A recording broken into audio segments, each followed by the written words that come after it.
GoCast no ar. Hoje para falar sobre um tema muito importante, o preconceito contra as mulheres.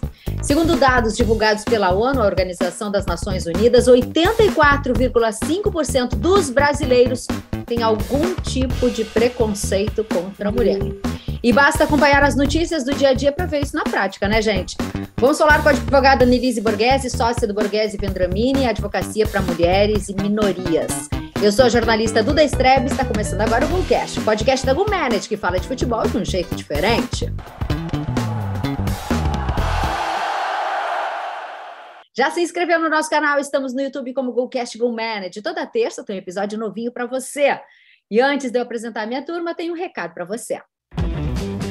Você sabia que a GoManage tem um curso para quem deseja ingressar no mercado da bola? É o Mídia da Vitória. Os jornalistas Norton Capel e José Pedro Villa-Lobos apresentam o papel estratégico da mídia num clube de futebol. E como a comunicação exerce poder de influenciar comportamentos, decisões e sentimentos de torcedores e imprensa. Um excelente conteúdo para quem sonha em trabalhar no futebol além das 4 linhas. Acesse o link e garanta presença no Mídia da Vitória. Mídia da Vitória, conheça o curso da GoManage e aproveita o nosso desconto nesse lançamento. Coloca o código Mídia da Vitória e você vai ter um precinho muito especial. Agora sim, vem para cá, vamos falar do nosso GoCast hoje com um assunto super importante. Norton Capel, jornalista, já está a postos. Luiz Henrique Nunes, nosso CEO da GoManage. Tudo bem com vocês, meninos? Tudo jóia, Duda. Um prazerzão receber a Annelise aqui com a gente. Vai ser um papo bem legal e bem importante.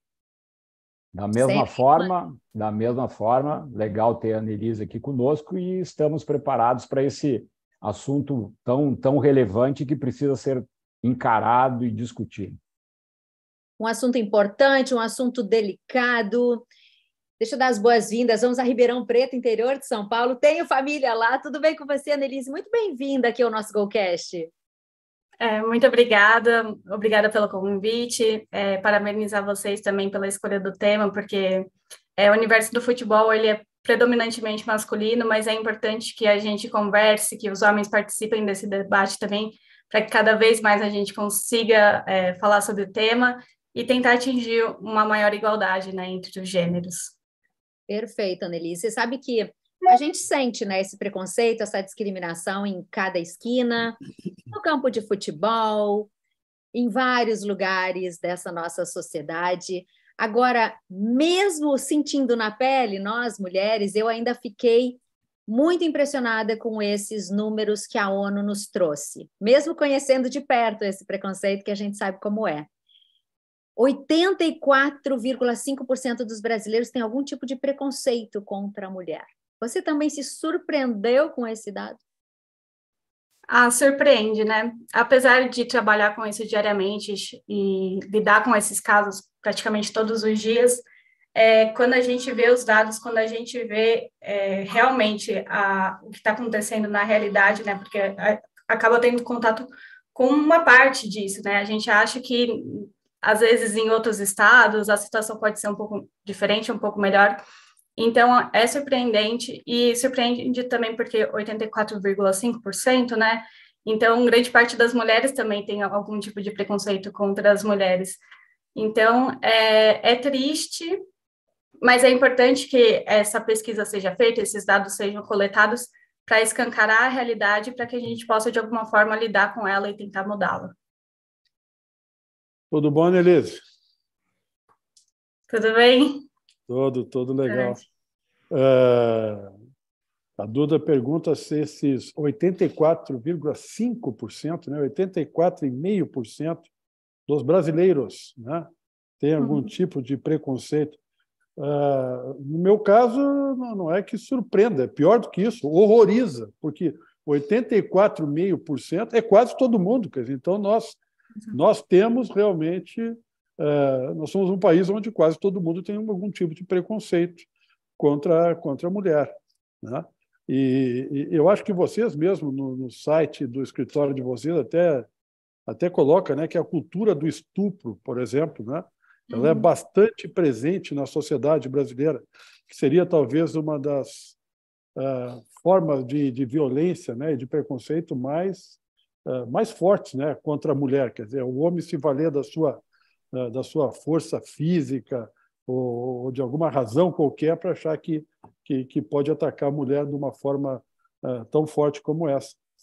Trazendo isso para o futebol, né, já que nós vamos falar de futebol, a gente teve casos, né, mais ou menos recentes, né, o Robinho é um caso sério, o Daniel Alves, né, também.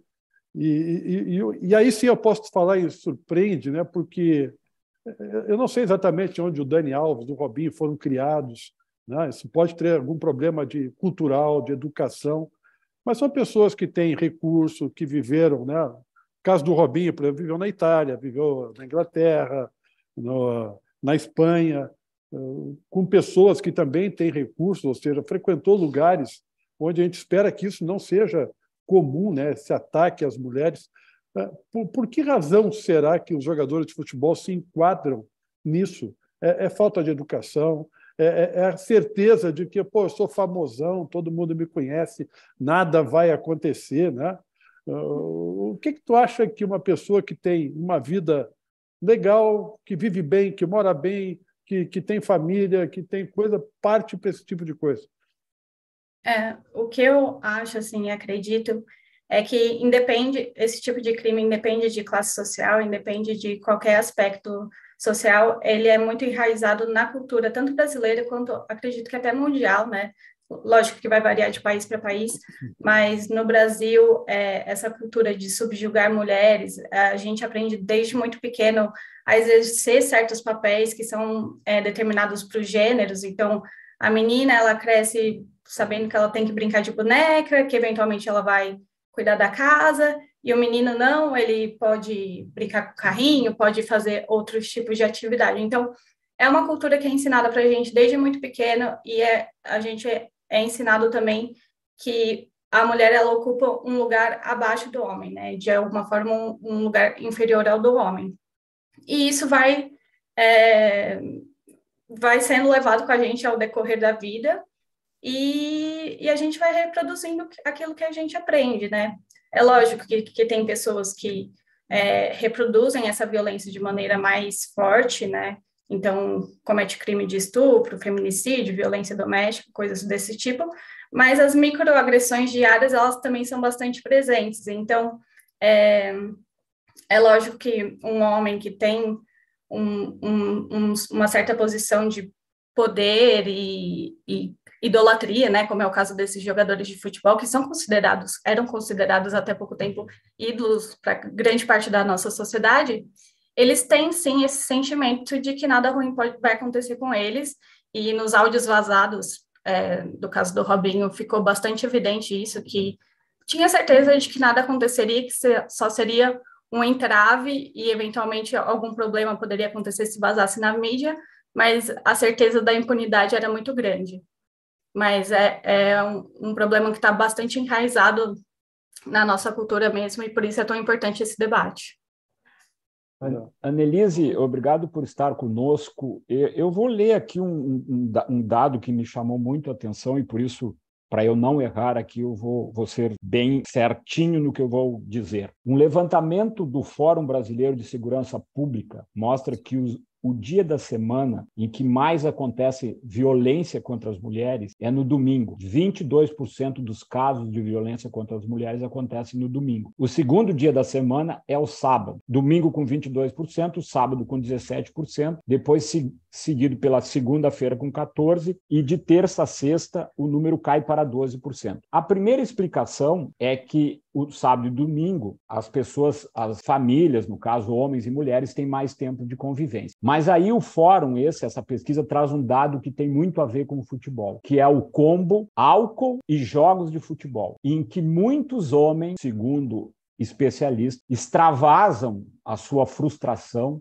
de uma derrota, de uma perda de um campeonato ou até mesmo de uma derrota para o rival num tipo de agressão. E aí eu me lembrei também de uma polêmica colega jornalista que fez um artigo que deu muita repercussão no UOL, em que ela traz para essa discussão a questão de que comportamentos de jogadores, treinadores, durante as partidas de futebol, mostrando esse lado machista ou macho ou de violência, também ajudam nisso. Qual é a tua opinião sobre esse combo de situações em que coloca a mulher em maior risco? É lógico que quando tem bebida alcoólica envolvida, a agressividade é bem mais perceptível também. E a gente percebe essa agressividade até no próprio campo, né? Na arquibancada, homens sempre tem algum tipo de briga entre as torcidas e, de certa maneira, às vezes ela é até incentivada pelos jogadores em campo, né? Então, eles brigam entre eles, mas pela cultura mesmo, porque, como eu disse, esse ensinamento é desde muito pequena que a gente recebe esse tipo de ensinamento mesmo, e aí a gente vai replicando, e para os homens a agressividade parece que é uma coisa ok, né? Se a gente vê um menino sendo um pouco mais agressivo, a gente aceita, fala que é da natureza deles, é biológico do homem ser mais agressivo, enquanto se uma menina age de uma maneira mais agressiva, ela é reprimida de cara, porque a menina tem que ser delicada. Então, quando a gente não reprime esse comportamento desde cedo, a tendência é achar que aquele comportamento tá certo, tá ok, não tem nada de errado com ele. Então, a gente vai levando ele pro decorrer da nossa vida. Em um jogo de futebol que tem a emoção, né? Quando a gente está assistindo, a gente quer que nosso time ganhe e a gente fica, de certa forma, frustrado quando perde, aí essa agressividade ela acaba sendo extrapolada e realmente a gente percebe, esses dados são bastante chocantes, mas eles revelam a realidade de que a tendência de que um homem que já é agressivo cometa algum tipo de violência contra a esposa, contra as filhas ou contra qualquer mulher que está próximo do convívio dele, realmente acontece e é muito triste. E por isso também que eu acredito que esse debate tem que ser levado pelos jogadores, às vezes algum tipo de campanha nos campos, para que eles se posicionem também contra isso. Porque também é recorrente os casos de jogadores que são acusados também de violência doméstica, né, não só do crime de estupro. Então, a gente precisa falar sobre isso para entender que não está ok ser agressivo, independente de ser em um jogo de futebol ou qualquer outro tipo de esporte. A Neris, nesse aspecto aí, né, é imprescindível, né? A gente necessita urgentemente da questão de trabalhar, né? E até acho que tem muita gente já trabalhando nisso, inclusive nós aqui, né? Na questão da conscientização, da educação. Isso é fundamental, não só nesse aspecto, mas em todos os aspectos da vida aqui do brasileiro, né? No modo geral. Mas isso é um processo de mais longo prazo, até conscientizar, mudar toda uma geração, educar, não é tão simples. O que a gente pode fazer, creio eu, de mais efetivo, de mais rápido, é a questão da punição, da legislação. Até tivemos aí alguma mudança de lei para incluir a questão, né, para dizer, por exemplo, que o estupro não é só fruto de uma violência, né?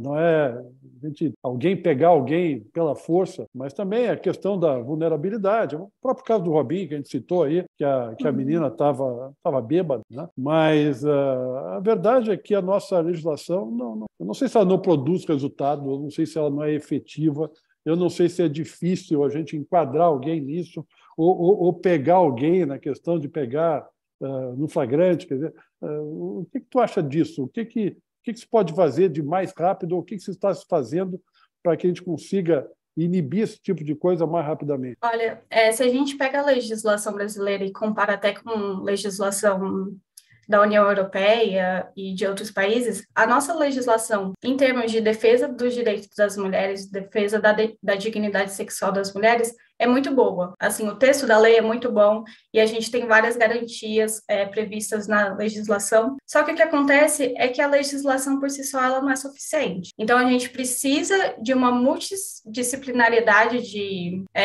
do legislativo, do judiciário, do executivo, da polícia, de todo mundo que vai atuar na defesa das mulheres e receber esses casos para que isso seja combatido de uma maneira mais efetiva, porque, por exemplo, foi aprovado recentemente até a lei do feminicídio, que então classifica o feminicídio como uma qualificadora, né, para o crime de homicídio contra as mulheres. Só que o Brasil continua sendo o 5º país, se não me engano, do que mais mata mulher no mundo. Então, só a legislação ser mais punitiva, ser mais dura, não é suficiente para que a gente veja uma resposta prática na sociedade. É preciso que, por exemplo, uma coisa que aconteceu até no caso do Daniel Alves, que foi tão rápido e foi tão efetivo, é que o segurança estava extremamente preparado para lidar com um caso de violência contra a mulher dentro daquela casa noturna. Então, assim, você criar a legislação é importante, mas é importante também treinar os policiais, por exemplo, da Delegacia da Mulher, que vão receber aquela mulher que vai denunciar um crime de violência, de estupro, ou qualquer coisa que seja, porque o que acontece na maioria das vezes é que a mulher, ela chega completamente vitimizada e vulnerável naquele ambiente, e ainda ela é questionada em seu depoimento, mas não questionada para levantar provas, mas questionar para, será que ela não fez alguma coisa que possibilitou que aquele crime acontecesse? Então, de uma maneira subjugar e vitimizar ela ainda mais, ao invés de acolher e tentar produzir provas de maneira mais efetivas para que se chegue num resultado na investigação. Será que ela não estava usando uma saia, um vestido? Que a gente Exato. ouve falar isso, parece mentira, em pleno século XXI, que a mulher estaria dando mole, né? E por isso, então, se chegou. E eu levanto a bola aqui para vocês, perguntando o seguinte, vocês acham que se o ocorrido do Daniel Alves fosse aqui numa casa noturna do Brasil, ele estaria preso agora? Não, eu respondendo objetivamente, acredito que não. Não, e eu vou até mais longe, né? Eu vou citar o exemplo de novo aí do Robinho, para te responder, né, Duda? Eu também acho que não. Não posso dizer tenho certeza que não, porque eu estou afirmando. A minha opinião é de que ele não estaria. Mas tu olha só o caso do Robinho, né? O Robinho foi julgado, né? Todas as instâncias da Itália, lá na Itália não cabe mais nenhum tipo de recurso, e a Itália queria prendê-lo, né? Ele veio para o Brasil, a Itália pediu a extradição e a lei brasileira não permite que brasileiros sejam extraditados, né? Então, o que a Itália fez? Pediu que ele cumprisse a pena aqui. Ô, Annelise, eu não sou advogado, tá? Então, eu posso estar falando na minha linha do tempo, tá minha linha do tempo pode estar errada. Mas aí o que é? Aí o Ministério Público ele tem que ver se, olha, ele não pode ser extraditado, então vamos ver se é possível cumprir esse crime aqui. Parece que porque o crime também existe no Brasil. O crime de estupro também existe no Brasil.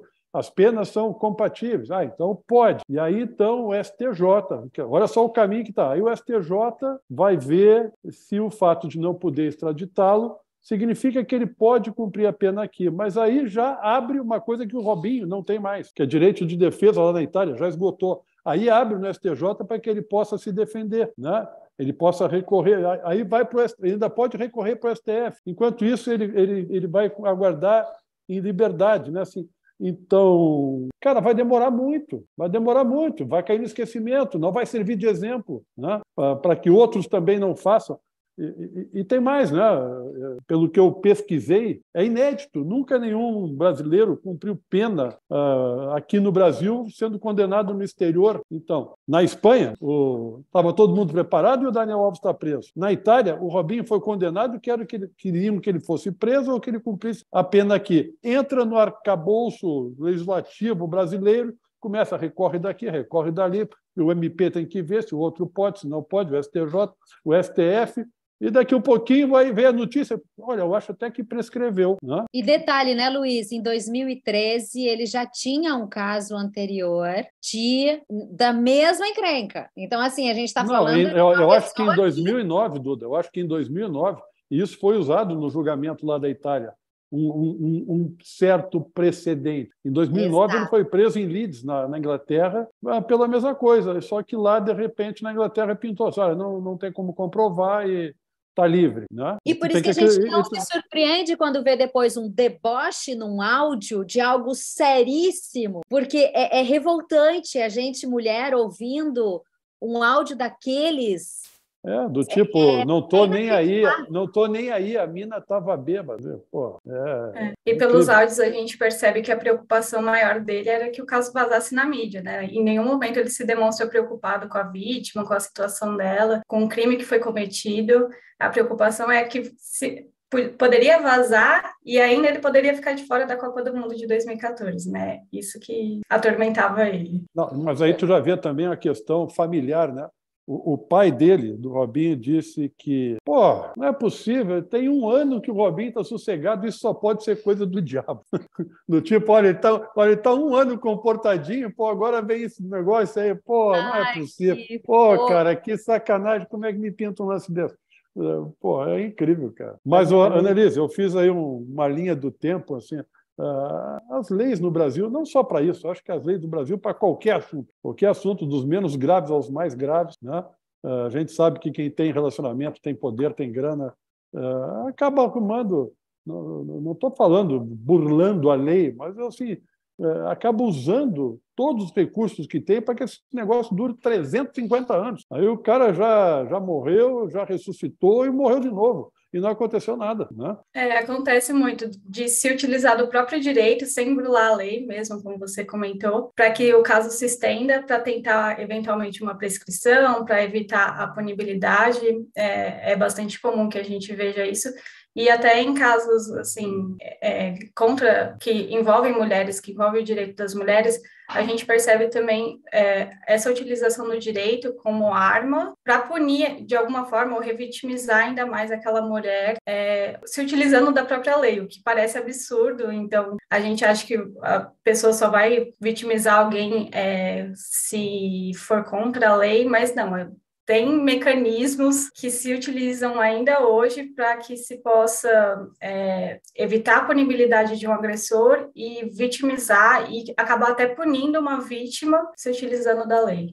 Só uma perguntinha, só um segundo. Claro.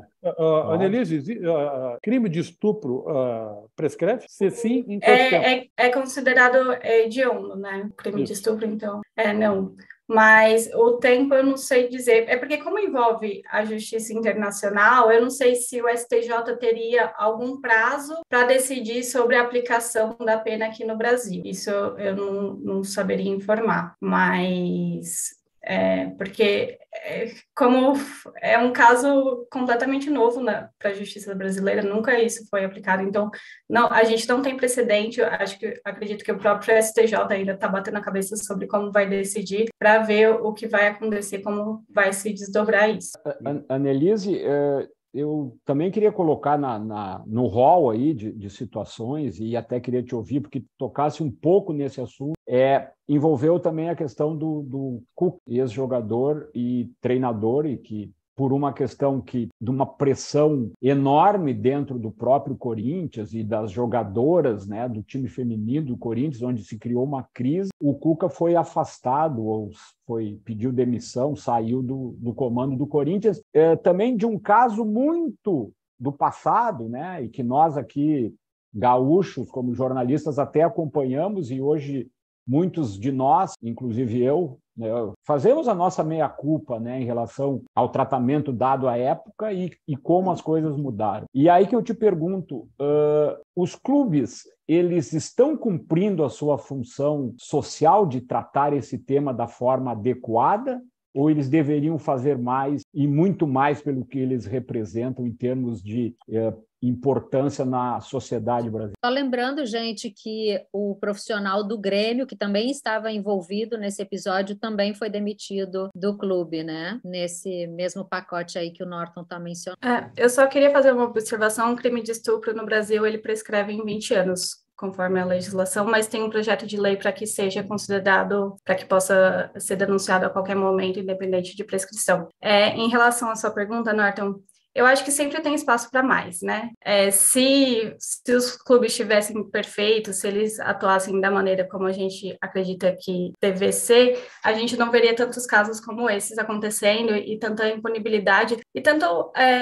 às vezes tem impunibilidade, mas assim, apreço e idolatria por essas pessoas que já foram condenadas, que foram acusadas, ou que às vezes não chegaram nem a ser processadas porque fugiram dos países onde cometeram o crime. Então, acredito que sempre tem espaço para mais, é sempre muito importante que se tenha ações para incentivar o debate, para incentivar que os homens dentro do clube conversem sobre isso, para que eles sejam também educados no sentido de que, às vezes, a criação que eles receberam ou o meio que eles estavam inseridos também era muito violento. Então, aquilo é o que eles conhecem. Então, a gente precisa gerar o debate e incentivá-lo para que outras realidades sejam expostas também, para que a pessoa consiga sair daquele ciclo vicioso de violência. Porque o que acontece muitas vezes é que, se você cresce em um ambiente violento, a tendência é que você se torne uma pessoa violenta também, né? Então, eu acredito que sempre tem espaço para mais, né? Tem sempre espaço para gerar mais debate, para fazer mais ações que incentivem a igualdade entre os gêneros. Agora, o que eu não entendo é o preconceito das mulheres com as mulheres. A gente falou do número, né, que apavora realmente quase 85% dos brasileiros com algum tipo de preconceito. Dentre esses aí, mulheres, gente. Mulheres. Então, realmente é algo que nós ficamos impressionadas, né, porque a gente está falando de algo muito sério mesmo. E as mulheres, em vez de se unirem e darem voz, combaterem isso juntas, porque são as maiores prejudicadas, elas se aliam com gente errada. Nesta pesquisa, tem algum detalhamento dos 84,5% por idade, por sexo? Tem algum detalhamento nela, não? Eu acredito que não. O que mostra de detalhamento é assim, que 9 entre cada 10 homens também têm algum tipo de preconceito contra as mulheres, então mostra que não só a maioria, mas a grande maioria dos homens tem um certo de preconceito.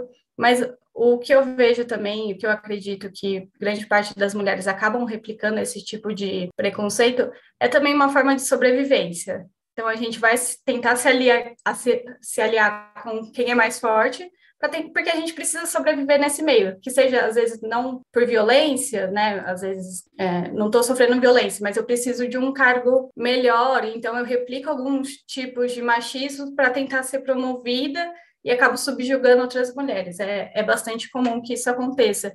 E é muito triste, porque realmente a gente só tende a perder com a replicação do machismo e desses estereótipos de gênero, né, essa subjugação. Mas eu acredito também que seja um mecanismo de defesa das próprias mulheres para tentar sobreviver nessa sociedade patriarcal. Só colaborando, o Luiz perguntou sobre a pesquisa, tem alguns dados aqui que eu anotei. Os piores indicadores no país são em relação à integridade física, são avaliados a violência íntima e o direito à decisão de querer ou não ter filhos. E para 31% dos brasileiros, segundo esse levantamento, os homens teriam mais direito ao trabalho do que as mulheres. Ou os homens fazem melhores negócios do que as mulheres. Durma com um barulho desse. É um barulho alto mesmo. Eu fiz a pergunta, Duda, também porque, até baseado no que foi dito aqui no começo, né? Isso vem muito de uma cultura mais antiga, do que as pessoas se acostumaram lá atrás e tal, né? Se nessa pesquisa, por exemplo, se a gente dissesse que as mulheres que têm preconceito são mulheres de mais idade, talvez elas carregassem essa carga. Seria muito, ou né? Não sei, muito triste se mulheres jovens, né, pensam assim, ou pensassem assim, né? Porque aí nós não estamos trabalhando bem, nós estamos construindo, né? Não adianta dizer que isso é uma coisa que vem lá de trás, se no presente está acontecendo. Mulheres jovens não podem ter tipo de preconceito nenhum.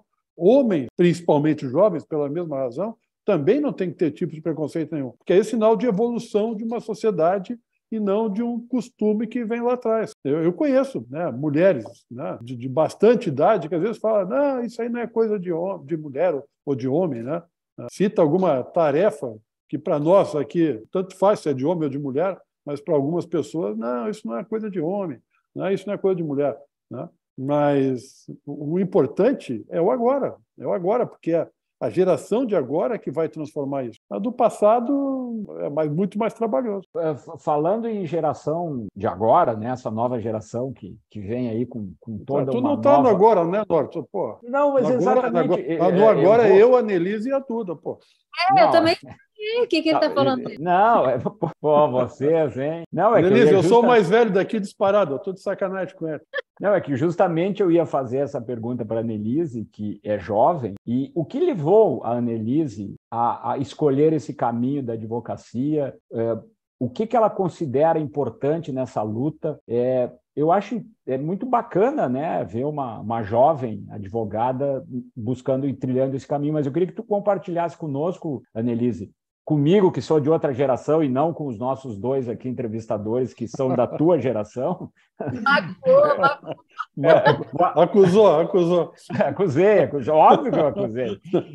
Qual e o que te levou, né? E também, se já nos contando aqui, qual é a tua relação com o futebol, se tu gosta, teu time, enfim, também um pouco desse lado aí para a gente poder também saber essa tua luta aí tão bacana. Então, é engraçado, porque durante a faculdade eu tive mais acesso a esse tipo de debate, de conversa sobre direito das mulheres, mas a possibilidade de atuar e, assim, atuar como advogada e não como, de alguma forma, de maneira gratuita ou em uma ONG pelo direito das mulheres, nunca nem tinha me passado pela cabeça. Assim, eu achava que não era nem imaginava que seria uma profissão possível. Mas, tanto é que o primeiro escritório que é focado em direito das mulheres criado no Brasil, ele tem 7 anos. Então, é uma área muito recente se a gente compara com o direito que é secular, né? Então, realmente foi uma coisa mais para o final da faculdade mesmo. Eu e minha sócia, a gente tinha uma conversa muito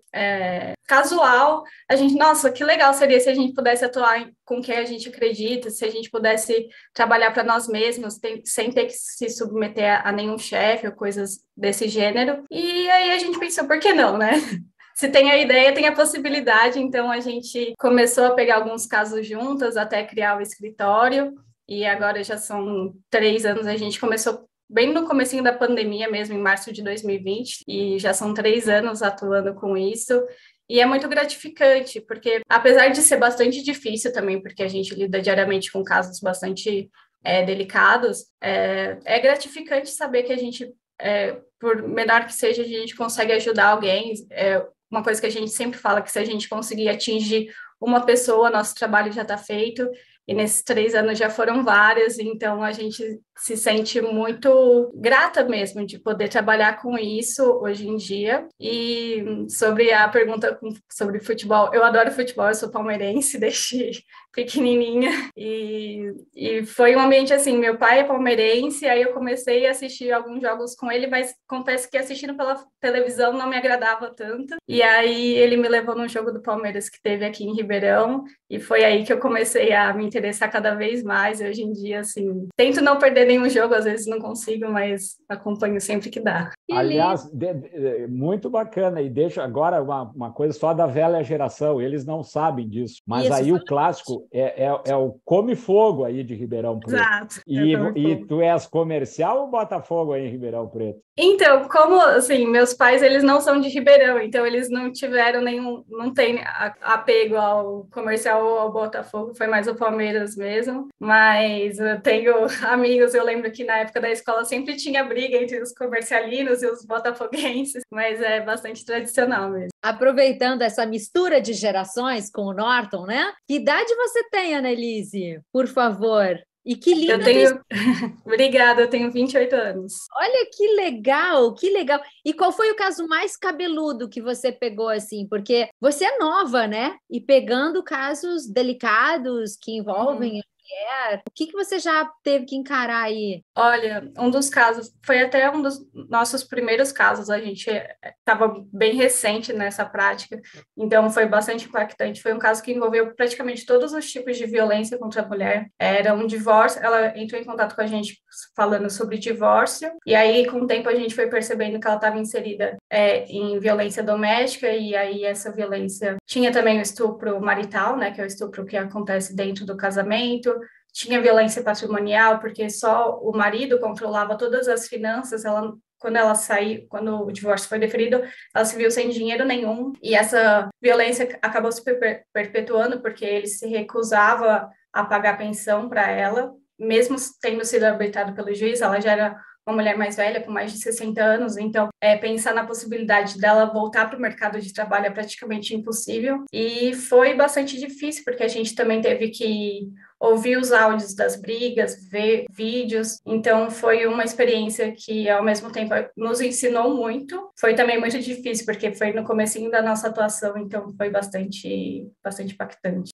Annelise, essa violência, ela ocorre em maior quantidade, num percentual maior, nas regiões ou nos bairros mais humildes, mais pobres. Né? Vocês fazem, então, muita gente que precisaria ou precisa de um trabalho como o de vocês, muitos não têm recursos, né? Uhum. E vocês fazem algum trabalho pro bono, alguma coisa assim? Sempre que dá, a gente tenta pegar um caso ou outro pro bono. É lógico que, assim, a gente tem nossas contas para pagar. No começo, inclusive, uma dificuldade que a gente teve foi precificar, porque como é um trabalho social mesmo, a gente tinha essa dificuldade de cobrar, porque a gente entende que a pessoa está numa situação de extrema vulnerabilidade, inclusive financeira. Então, a gente, sempre que possível, tenta pegar casos pro bono, sim, mas também a Defensoria Pública, que faz esse trabalho, né, ela faz um trabalho fenomenal em relação aos direitos das mulheres, e existem várias ONGs também que acolhem mulheres e que também prestam serviços jurídicos. Então, eventualmente, se a gente não consegue pegar o caso pro bono, a gente acaba encaminhando para essas outras instituições. Não, perfeito, né? Até não perguntei porque eu entendo que tem que ser pro bono. Eu não entendo isso, pelo contrário. Né? É o trabalho de vocês, e achar que tem que lucrar e ganhar com o trabalho também seria um preconceito. Né? Também seria um preconceito. E eu acho até que... Eu quero falar assim, parece que eu estou menosprezando o assunto, mas não é o caso, porque vocês terão muita clientela. Né? Quando se fala em 84,5%, quando se fala de tudo que ocorre, né? Certamente vocês vão atuar numa área, no mercado. Né? Essa palavra que eu não queria usar, não queria chamar pessoas vulneráveis que sofrem de mercado, mas é muita gente. Né? Teria que ter muitos escritórios como o de vocês para cuidar de tantas pessoas que precisam dessa ajuda. Assim, é uma gama muito grande mesmo, porque tem casos de violência de gênero no trabalho, então já vai uma legislação mais trabalhista, tem casos de crimes, então legislação penal, direito civil, então envolve várias gamas do direito, várias áreas do direito, e realmente, às vezes, não é imprescindível que seja uma advogada que atue só para mulheres, só para que tenha essa especialidade, né? Mas o que a gente percebe é que quando tem essa especialidade, quando é uma pessoa mais preparada para lidar com as questões de gênero, a gente evita muito a revitimização da mulher no judiciário. Então, a gente já sabe os meios e os caminhos para que aquela mulher não seja mais uma vez vitimizada dentro do próprio judiciário, usando essas armas do direito durante o processo. Annelise, sobre essa questão, aí em Ribeirão Preto, né, que é a área onde o escritório de vocês atua, qual é a situação hoje da violência contra a mulher? Ela está em crescimento? Está estável, está em diminuição? E também, já aproveitando, as mulheres estão, e parece que sim, hoje muito mais prontas para denunciar, para correr atrás dos seus direitos? Então, eu estou em Ribeirão Preto, mas o escritório atua no Brasil inteiro. A gente se utiliza bastante do virtual, então é bom que a gente consegue alcançar várias mulheres, e várias mulheres de outros estados chegam até a gente. Eu não sei te dizer com dados se a situação está melhor ou pior do que era há um tempo, mas eu acredito que se está melhor não é muito melhor, porque todo dia aparece coisa nova, todo dia a gente vê. Se não chega no escritório, a gente vê pela mídia, então ainda acredito que é um caminho bastante longo a ser percorrido. Desculpa, a outra pergunta... Não, se tu entendes que as mulheres hoje estão mais preparadas, mais instrumentalizadas, com mais coragem para encarar e para fazer a denúncia, para lutar pelos seus direitos, tudo que está acontecendo, com todos os movimentos em busca disso, se tu sente isso no teu dia a dia, no teu trabalho e na própria relação com as mulheres, são vítimas, né, dessa violência e de tudo isso que tu está... Eu sinto que elas têm mais informações, têm mais acesso à informação. Então, eventualmente, antigamente, talvez não tinha acesso, então, às vezes, nem sabia se era crime ou não, por exemplo, o estupro dentro de um casamento. muitas mulheres acreditavam que elas tinham que passar por isso, porque elas estavam casadas e era isso mesmo. E hoje em dia já se sabe que não, que é estupro, como qualquer outro crime de estupro, independente de estar casada com uma pessoa ou não. Então, eu acredito que o acesso à informação ajuda muito para que elas possam se conscientizar do que está acontecendo com elas, para que elas possam buscar ajuda, que não seja no primeiro momento de ajuda jurídica, mas já com um psicólogo ou com os próprios amigos, pessoas próximas dela. Uma coisa que vem mudando bastante é a própria percepção do público quando esses casos chegam na mídia. Então, eu acredito que se o caso do Robinho tivesse, por exemplo, acontecido há uns 30 anos atrás, talvez mais pessoas teriam dito que aquela mulher estava pedindo, que ela estava bêbada, então ela estava sujeita a passar por aquilo. E hoje em dia o que a gente vê, não, é um apoio do público à vítima, a entender que não importa se o vestido dela era curto, não importa se ela estava bêbada, não importa se ela estava numa casa noturna de madrugada, o que importa é que um crime de estupro aconteceu contra ela e as pessoas que praticaram esse crime devem ser devidamente punidas. E até aproveito, desculpa, Luiz, que lições a gente tem desses casos aí que aconteceram, que foi tão triste para o futebol brasileiro, para nós, torcedores, que admirávamos esses ídolos? Que lições eles deixam, assim, esses casos deixam para a gente, que a gente possa aprender para o futuro?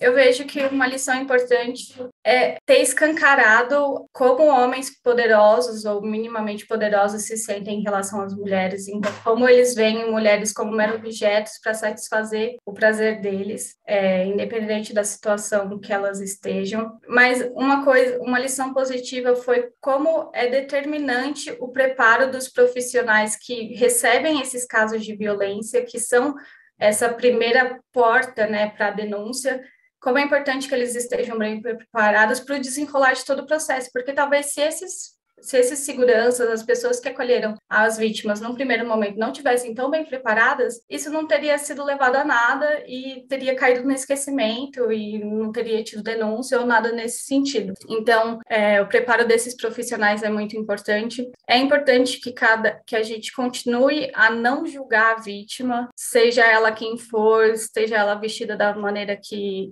estivesse, porque a gente vê que mulheres de vestido curto são estupradas, mulheres vestindo burca são estupradas, então a vestimenta, o comportamento da vítima é pouco decisivo ou nada decisivo nesses tipos de crime também. O que eu ia colocar aquela hora, o Duda, foi até porque eu anotei aqui, né? Em algum momento se falou do apreço por ídolos, né? Como foram em algum momento Dani Alves e Robinho. E aí eu anotei aqui que eu já botei assim, eu já não creio nisso, eu acho que eles não têm apreço. Eu acho que hoje fizeram uma pesquisa sobre o que o brasileiro pensa do Dani Alves e do Robinho, eu acho que vai ser unanimidade de que ninguém tem mais respeito ou pode minimamente concordar ou achar que não fizeram alguma coisa errada. Mas eu acho que vai ser fundamental, né? É fundamental para que o Brasil dê um recado para isso, a decisão que o STJ, né, ou STF vai tomar em relação à questão do Robinho cumprir a pena aqui. Se o Brasil concordar e fizer ele cumprir a pena aqui, né, é sinal de que o Brasil levou isso a sério. Levou isso a sério. Ele fez uma coisa errada, que lá é crime, e que aqui também, que tem que ser punido. Agora, se por conta de qualquer malabarismo, né, até pelo ineditismo, nunca um brasileiro condenado lá fora cumpriu pena aqui, isso deixar para lá, aí é um péssimo recado de que, não, vai ser quase do tipo, isso aí foi lá na Itália, relaxa, né? Aí vai ser horrível, horrível. Então, assim, esta decisão, até para gerar uma jurisprudência ou deixar um exemplo claro, ela é fundamental daqui para frente. E até para o teu trabalho. É isso mesmo. Se desenrolar vai ser muito determinante para os próximos casos também, porque vai acabar criando um precedente e que provavelmente vai ser seguido por anos a fim, até que se mude a decisão, né? Que se mude o precedente. Exato. A gente está falando de algo muito sério, né, gente? É um crime hediondo, a gente está falando de algo que precisa servir como exemplo para todos nós aí, para essa sociedade que continua entendendo que há preconceito, há discriminação e tantos casos aí que a gente vê todos os dias no noticiário. Que bom ter vocês aqui, Norton e Luiz Henrique, 2 homens falando com a gente de peito aberto, trazendo esse assunto que nos deixa muito triste, né, Annelise? Porque nós sentimos isso na pele, nós estamos aqui no mercado de trabalho, batalhando pelo nosso espaço, sofremos muito preconceito, mas que legal vocês estarem aqui com a gente hoje falando sobre isso e incentivando que outras pessoas tenham essa conscientização maior de que todos nós fazemos parte dessa voz. Não é uma voz feminina, e sim uma voz de todos nessa hora. E reforçando, né, Duda, o papel dos clubes, né? Dos clubes estarem fazendo a sua parte, né? Não acredito que estejam fazendo, porque a gente vê comportamento que nada tem a ver com violência ou preconceito, né? Que não são atacados, coisas do próprio jogo, do jogador se comportar dentro de campo, do jogador respeitar o adversário, de respeitar o treinador, de respeitar o árbitro.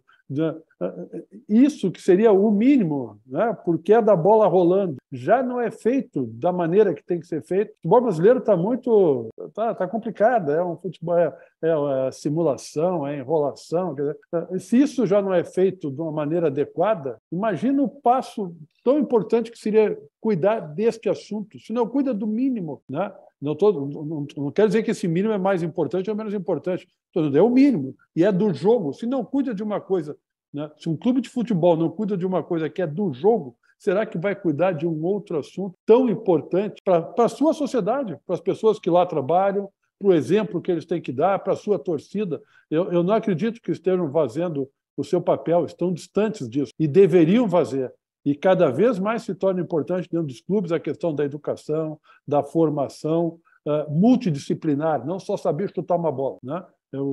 Coisa que você sabe que eu sempre defendi e continuo defendendo, e esse exemplo é claríssimo para isso. E aí eu acho que pode botar nesse pacote aí o racismo, homofobia, tudo isso, gente, tudo isso. A gente está falando das minorias, né? Em Annelise, é isso, né? É sobre isso, é sobre a gente realmente trazer esses assuntos tão importantes para debate aqui e cobrar de autoridades, cobrar posicionamento do clube, dos próprios atletas que poderiam dar tantos exemplos positivos e, infelizmente, a gente está trazendo aqui casos tão lamentáveis que aconteceram. Muito obrigada. Exato. Desculpa, mas até pela posição que esses atletas ocupam de ídolos, eles são muito prestigiados.